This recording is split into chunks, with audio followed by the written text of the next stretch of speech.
दोस्तों, जैसा कि आप सब जानते हैं कि हिंदुस्तान एक त्योहारों का भी देश है। सामान्यतः ये जो त्योहार मनाए जाते हैं, ये प्रकृति में होने वाले परिवर्तन के अनुसार हमारे यहाँ अलग-अलग त्योहार मनाए जाते हैं। उन्हीं में से एक है लोहड़ी का पर्व। लोहड़ी 13 जनवरी की रात को पंजाब, हरियाणा और कुछ उत्तर पूर्वी राज्यों में मनाया जाता है।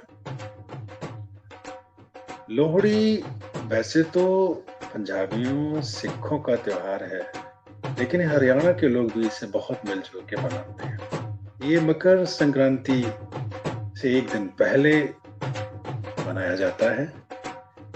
तो जानते हैं इसके बारे में कुछ पौराणिक कथाएं। ठंड की रात, लंबी रात, इसे सब लोग बड़े मिलजुल कर हर्ष उल्लास के साथ मनाते हैं। लोहड़ी का पर्व हमारी पौराणिक कथाओं में भी मिलता है, जिनमें से एक कथा है माता सती की। जैसा कि आप जानते हैं, सती प्रजापति दक्ष की पुत्री थी और उनका विवाह भगवान शिव के साथ हुआ था। तो एक बार प्रजापति ने अपने यहाँ पे एक बहुत बड़े यज्ञ का आयोजन किया, लेकिन उन्होंने अपने जमाता यानी अपनी बेटी के पति भगवान शंकर को वहां आमंत्रित नहीं किया। लेकिन वो बेटी थी सती, वो जाना चाहती थी अपने पिता के यहाँ कि मेरे पिता के यहाँ इतना बड़ा आयोजन है, मुझे तो जाना ही होगा। भगवान शंकर ने उन्हें रोका कि देखो, बिना बुलाए कहीं किसी के भी घर में, चाहे वो अपना ही क्यों ना हो, कदम नहीं रखना चाहिए, बाद में पश्चाताप होता है। लेकिन वो नहीं मानी और वहां गई। वहां पे उन्हें बेइज्जती का सामना करना पड़ा। पिता के द्वारा एक बेटी की बेइज्जती। पिता सोचता था कि उसके बेटी के पति के पास कुछ नहीं है, तो गरीब शंकर है, बस माला। लेकिन एक पत्नी अपने पति की ये बेइज्जती बर्दाश्त नहीं कर पाई और जो अग्नि कुंड बना हुआ था उसमें कूद गई।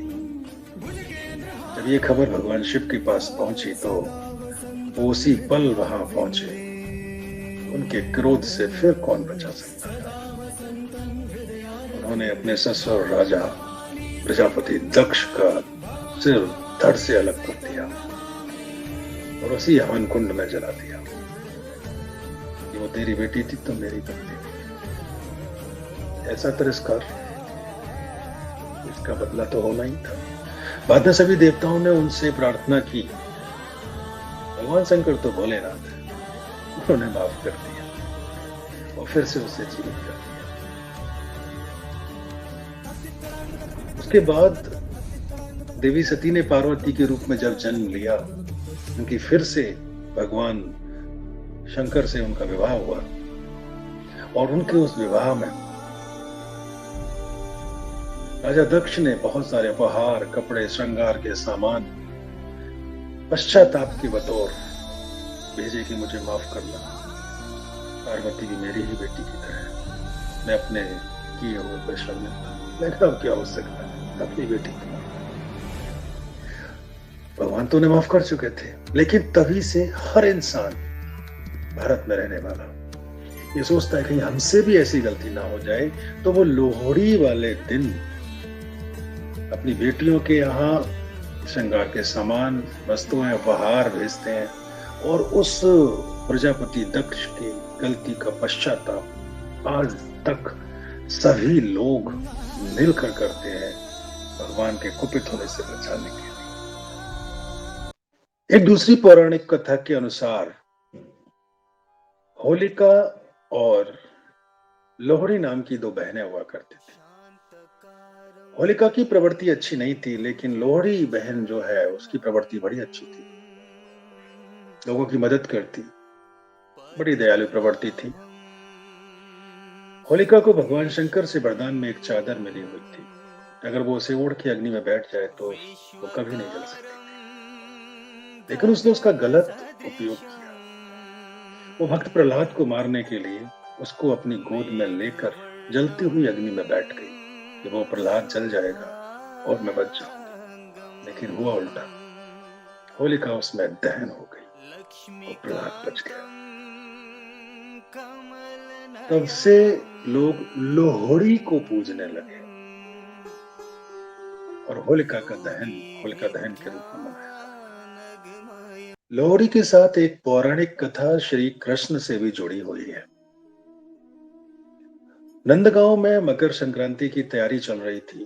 उससे एक दिन पहले वाली रात को